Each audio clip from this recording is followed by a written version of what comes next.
3, 2, 1. Sebab engkau tidak berkenan kepada korban sembelihan. Sekiranya kupersembahkan korban bakaran, engkau tidak menyukainya. Korban sembelihan kepada Allah ialah jiwa yang hancur, hati yang patah dan remuk, tidak akan kau pandang hina, ya Allah. Demikian firman Tuhan. Berbahagialah kita semua yang senang mendengarkan firman Tuhan dan senang merenungkannya serta melakukannya dalam kehidupan kita sehari-hari. Bapak Ibu yang dikasihi Tuhan Yesus, ini saat membaca ini kita harus memahami konteksnya. Ayat 18 itu dikatakan bahwa engkau tidak berkenan kepada korban sembelihan dan engkau tidak berkenan kepada korban bakaran. Padahal kan Tuhan yang menyuruh sendiri ya, agar orang Israel memberikan korban untuk pengampunan dosa mereka. Di sini yang dimaksudkan Tuhan adalah lebih dari yang terlihat. Motivasi dibalik korban itu. Jadi bukan pelaksanaan pemberian korban itu.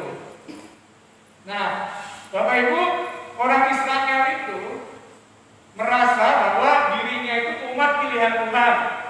Benar, karena memang Tuhan memilih orang Israel itu di masa lalu untuk dipisahkan dari bangsa-bangsa lain yang kafir, yang tidak mengenal Tuhan, dipisahkan menjadi umat milik Tuhan sendiri. Mereka lah yang menyembah Tuhan, mereka yang dipelihara Tuhan, mereka yang diberkati khusus oleh Tuhan untuk menyembah Dia. Memang demikian, mereka umat pilihan Tuhan. Tetapi masalahnya mereka menjadikan itu sebagai take it for granted, kalau orang Inggris bilang, sebagai sesuatu yang layak untuk mereka miliki, sesuatu yang bisa mereka sombongkan, lalu mereka merasa seperti orang yang beragama Kristen lah. Karena saya orang Kristen, maka Tuhan masih sayang sama saya. Saya bikin apa saja, saya kasih korban persembahan, kalau kata orang Israel atau orang Kristen, saya kasih persembahan, saya ikut pelayanan, Tuhan pasti mengerti. Dan dia merasa kalau dia berbuat baik, Tuhan berhutang budi pada dia. Kalau saya membangun gereja, ikut dananya saya berikan, Tuhan berhutang budi pada saya. Saya pasti berkenan di hadapan Tuhan. Makanya kan ada ribut-ribut di 1-2 gereja gara-gara misalnya saja satu pendeta merasa berjasa untuk membangun gereja itu. Lalu sinodenya mau narik dia, pindah ke tempat lain. Dia protes, kalau saya berjasa kok. Ya tidak seperti itu kalimatnya, tetapi di situ terkandung nilai bahwa dia berjasa bagi Tuhan. Nah, Bapak Ibu yang dikasihi Tuhan, hal yang seperti inilah yang menyedihkan hati Tuhan. Yang mengklaim bahwa dirinya saleh berdasarkan perasaannya sendiri. Nah, tema hari ini adalah perkenan Allah itu adalah segalanya. Perkenan Allah itu adalah segalanya. Ini membongkar semua pikiran kita yang salah, bahwa tidak ada apapun yang bisa kita lakukan yang membuat kita berkenan kepada Allah. Sekali lagi, tidak ada sesuatu yang kita lakukan yang membuat kita berkenan kepada Allah, karena semuanya adalah kasih karunia Allah. Semuanya adalah belas kasihan Allah. Nah, kita kembali ke latar belakang firman Tuhan ini. Nah, Mazmur ini ditulis Daud setelah Nabi Nathan menegur dia karena dosanya terlibat perselingkuhan dengan Batsyeba. Daud itu bersahabat dekat dengan Allah. Tidak ada raja Israel Tuhan. Makanya Yesus disebut adalah turunan dari Daud, nggak disebut dari yang lain. Begitu dekatnya Daud dengan Saul. Tapi ada suatu masa di mana Daud keblinger orang Jawa atau merasa diri sebagai orang yang layak untuk memutuskan segala sesuatu dan memiliki segala sesuatu. Dan sudah tahu ceritanya ya, bahwa dia melakukan beberapa larangan dari 10 perintah Allah itu. Dia mencuri siapa? Istri orang. Dia membunuh siapa? Suaminya. Kan? Dia berbohong. Kenapa? Karena dia nggak mengakui itu sebagai dosa dia, karena dia pakai strategi kelicikannya untuk mengirim Uria ke medan perang. Dia juga melanggar perintah jangan memilih milik sesamamu. Ada banyak pelanggaran yang dia lakukan, dan Nabi Nathan menegur dia dengan keras. Sehingga dan salah satunya adalah akan ada pertumpahan darah dalam keturunan dia. Di saat itulah Daud menyadari bahwa ternyata dirinya bukan siapa-siapa. Segala kedudukan dan kekuasaannya mendadak seakan tidak berarti lagi bagi dia. Dan saat itulah dia menyadari bahwa satu hal yang paling penting dalam hidupnya adalah berkenan di mata apa Bapak Ibu? Berkenan. Nah itulah yang saya ingin kita masing-masing bawa pulang dalam hidup kita. Bahwa yang terpenting dalam hidup kita adalah keyakinan bahwa Tuhan berkenan akan hidup kita dan bukan karena kebaikan kita. Ada 3 hal yang ingin saya sampaikan untuk kita jadikan pelajaran. Yang pertama, Tuhan justru berkenan kepada jiwa yang hancur. Ayat 19. Korban sembelihan kepada Allah ialah jiwa yang hancur. Jiwa yang hancur itu adalah jiwa yang merasa enggak berarti. Jiwa yang merasa enggak ada lagi gunanya dia hidup. Jiwa yang merasa semuanya sudah berakhir bagi saya. Sebuah kondisi dalam keputusasaan yang amat sangat. Sehingga dia tahu hanya Tuhan yang bisa menerima dia apa. Hanya Tuhan yang bisa memulihkan kembali jiwa. Hanya Tuhan yang bisa mengembalikan masa depannya. Bapak Ibu, luar biasanya coba kita lihat Ayub 20 ayat 12 sampai 14. Supaya kita bisa lebih memahami apa yang dimaksud.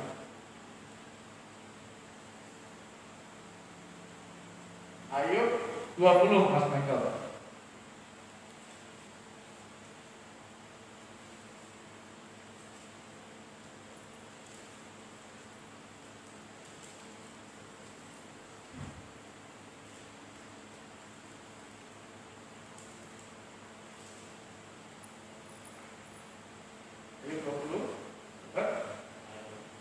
Ayat 20 dari ayat 12 ayat 20 12 sampai 14.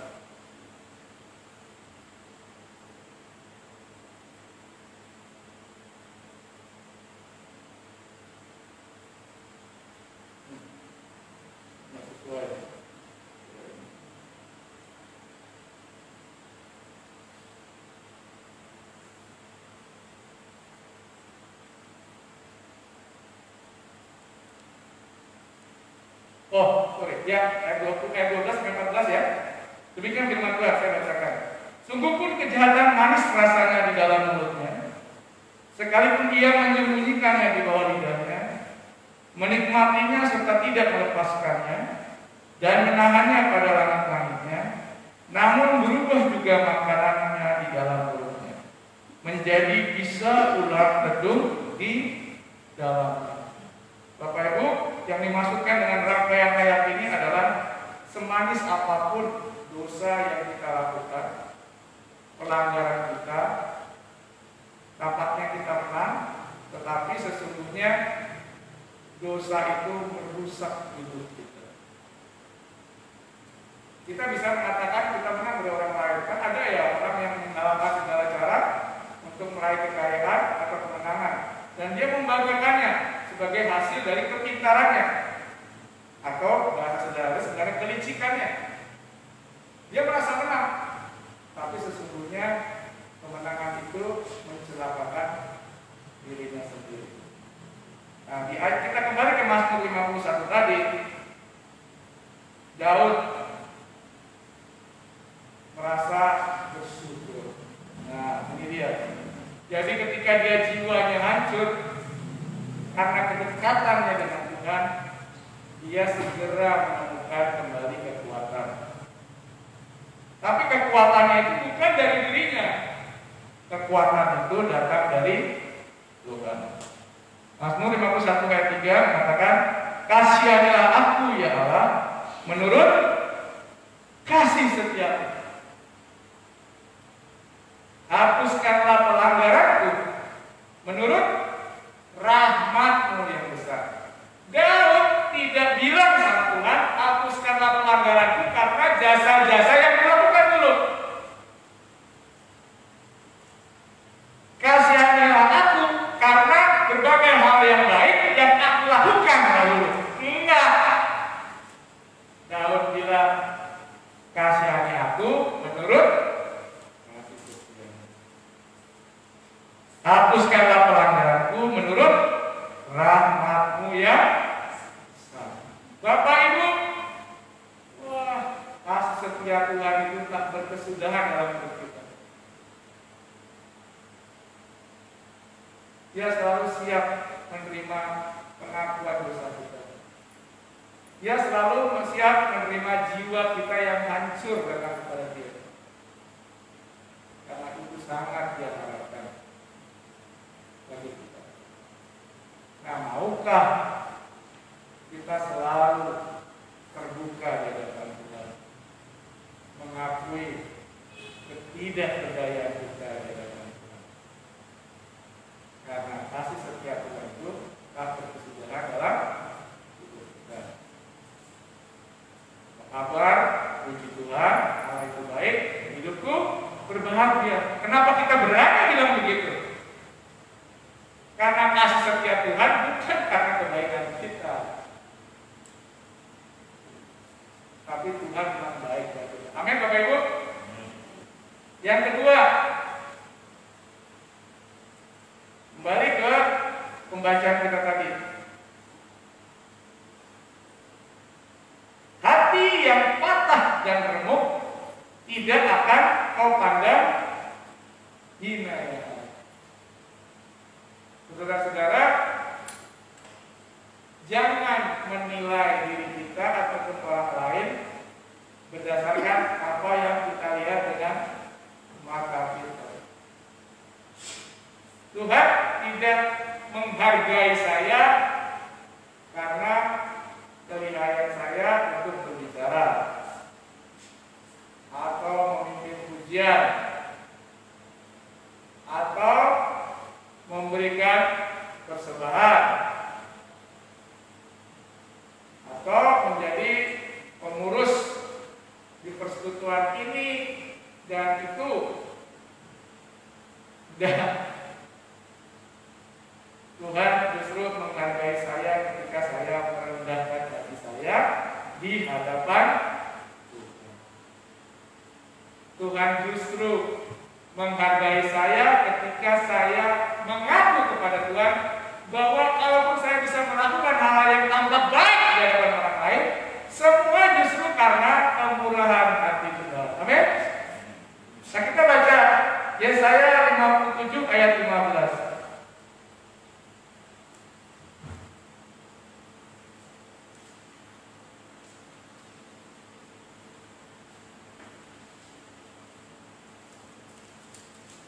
Saya akan membacakannya.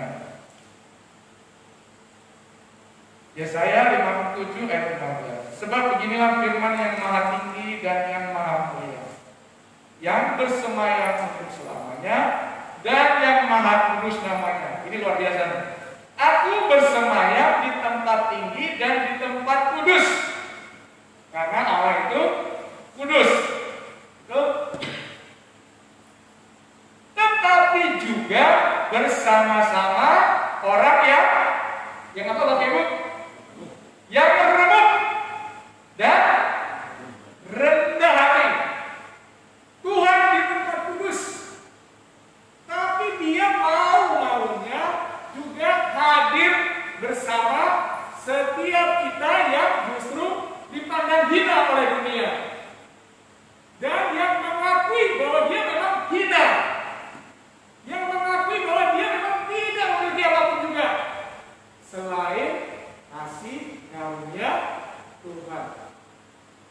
Di tempat seperti itu, di hati seperti itu, di pikiran orang-orang yang menyadari ketidakberdayaan dia, betapa rendahnya dia tanpa kasih karunia Tuhan, di situ Tuhan hadir. Untuk apa Bapak Ibu? Nah, ini dia. Untuk menghidupkan semangat orang-orang yang rendah hati dan untuk menghidupkan hati orang-orang yang remuk. Bapak Ibu, jadi jangan pernah sakit hati ketika dihina oleh orang lain, direndahkan oleh orang lain, dianggap tidak berguna oleh orang lain. Karena kalau hati kita mengakui itu di hadapan Tuhan, Tuhan justru senang. Amin. Tuhan justru senang dengan orang-orang yang rendah hati. Kenapa? Karena kalau kita rendah hati di mata Tuhan, menyadari kita nggak berdaya tanpa Tuhan, pasti kita nurut, betul? Karena kita tidak punya pilihan lain. Kita pasti taat. Tapi kalau kita merasa bahwa apa yang kita miliki bisa menolong kita, maka firman Tuhan itu kita sensor. Firman Tuhan bilang gini, nggak perlulah terlalu begitu. Firman Tuhan bilang begitu, nggak terlalulah begitu. Kenapa dia berani bilang begitu? Karena dia merasa dia masih punya kemampuan sendiri. Tapi kalau kita sudah habis, kita mengakui bahwa kita tidak punya apa-apapun untuk bisa bertahan hidup di dunia ini. Kita tidak punya apapun untuk bisa menang dalam pergumulan kita. Maka kita tidak punya pilihan lain selain taat 100% pada Tuhan.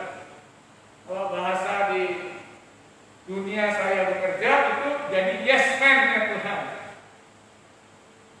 Tuhan bilang A, kita lakukan A. Tuhan bilang B, kita lakukan B. Tuhan bilang jangan lakukan C, kita tidak lakukan C. Mau jadi yes man-nya Tuhan? Angkat tangan. Haleluya. Ya. Dengan hati, pikiran, dan tangan kita. Jadi yes man-nya Tuhan. Karena justru dalam kerendahan hati itulah kita menjadi umat pemenang. Ya, Tuhan akan optimal menyatakan mujizatnya bagi kita. Ada hari ini teman saya, senior saya, kakak kawan saya, bilang menulis gini di Facebooknya. Seringkali Tuhan menutup semua pintu atau jalan supaya kita melihat ke atas dan menikmati dirinya. Ya, ada saat-saat kita mentok sini, mentok situ, mentok sini, mentok situ. Semua pikiran sudah kita kerahkan, tapi nggak ada jalan. Di situ saat yang tepat kita berhenti dan kita hanya memandang Tuhan. Karena di saat itulah Tuhan akan menunjukkan mujizat bagi kita.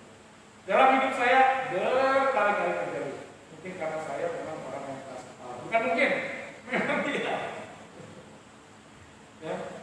Di saat-saat mentok seperti itulah, saya hanya bisa melihat Allah dan luar biasanya ada aja mujizatnya yang Dia lakukan. Dan saya percaya itu juga terjadi dalam hidup Bapak Ibu sekalian. Amin. Yang ketiga,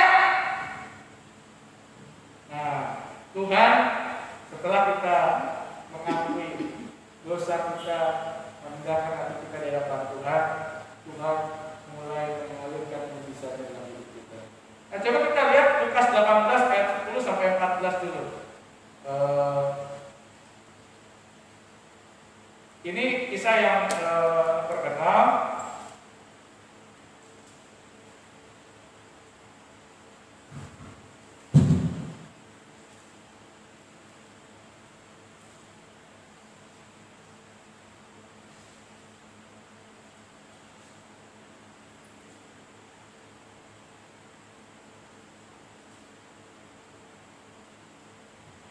Oke, ini perumpamaan tentang orang Farisi dengan pemungut cukai. Jadi saya akan bacakan saja kisahnya beginilah kurangnya.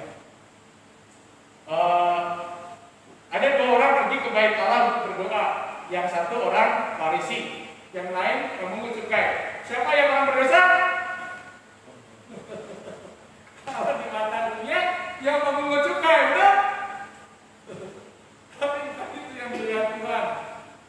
Nah, orang Farisi itu berdiri berdoa dalam hatinya begini kepada Tuhan. Ya, aku mengucap syukur kepadamu karena aku tidak sama seperti semua orang lain. Aku bukan perampok, bukan orang zalim, aku bukan penzina, aku juga bukan seperti pemungut sungai itu. Wah, aku berpuasa 2 kali seminggu dan memberikan 1/10 dari segala penghasilanku. Luar biasa ya, bagus ya, bagus.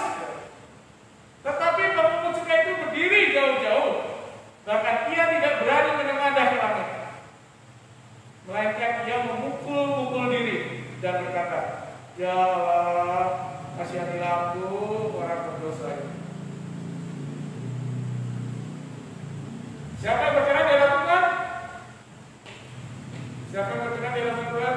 Nah, ayat yang ke-14 bilang begini.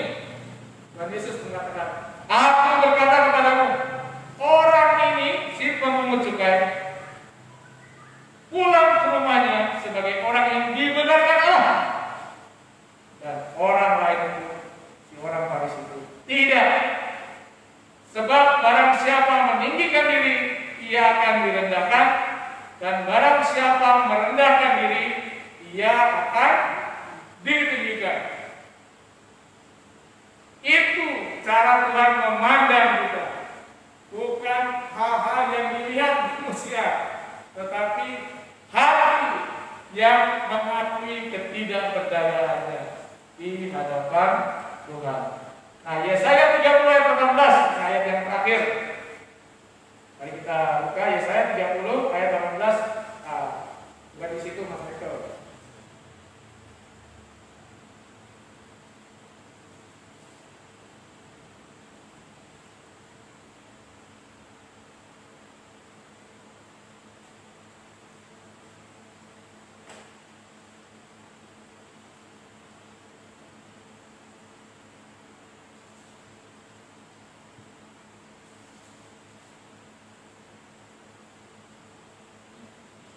Kita baca sama-sama ya. 1, 2, 3. Sebab itu Tuhan menanti-nantikan saatnya hendak menunjukkan kasih-Nya kepada kamu. Sebab itu Ia bangkit hendak menyayangi kamu. Sebab Tuhan adalah Allah yang adil. Berbahagialah semua orang yang menanti-nantikan Dia. Saudaraku kasih dalam Kristus, firman Tuhan ini penyampaiannya segera berakhir. Tapi saya ingin Bapak Ibu mengingat-ingat bagian dari firman Tuhan ini. Tuhan itu selalu gak sabaran untuk memberkati kita. Amin. Tuhan itu selalu gak sabaran untuk menunjukkan kasih dan pertolongannya kepada kita. Dia tuh gak sabaran untuk menolongin kita, memberkati kita, membuat kita luar biasa hidupnya, berkemenangan.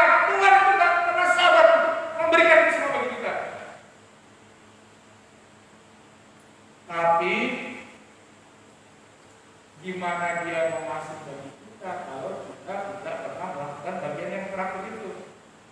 Kita tidak pernah menanti-nantikan kita.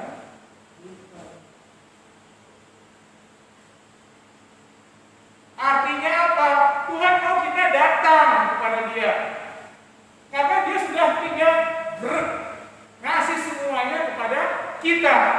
Dia mau kita merendahkan diri kita dan datang kepada Dia. Untuk apa? Untuk menerima.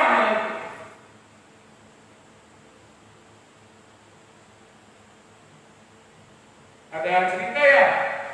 Sudah sering kan? Sorry ya. Ini ngomong enggak? Ini cuma contoh lah.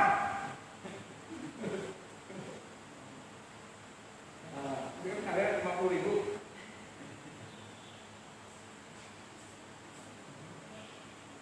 Lalu bicara nih, siapa yang mau?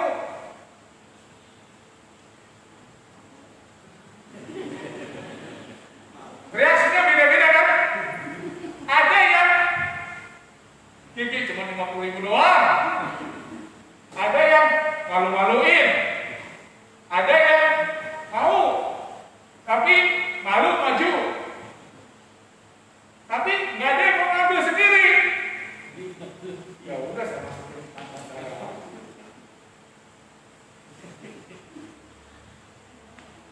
Ini adalah contoh sangat sederhana bagaimana Tuhan mau memberkati kita, supaya kita bisa menerima berkat Tuhan. Satu, kita harus mengaku kita butuh. Kalau kita tidak mengaku pada Tuhan kita butuh, kalau kita mengaku bahwa kita masih sanggup jalan dengan kemampuan kita sendiri, ya kita tidak akan menerima itu. Betul?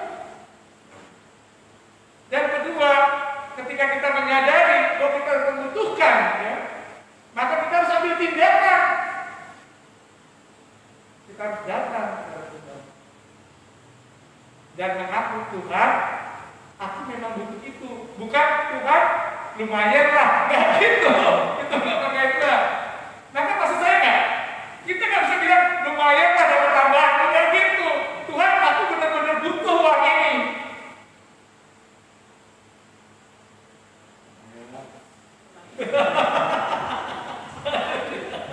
Nah, Bapak Ibu,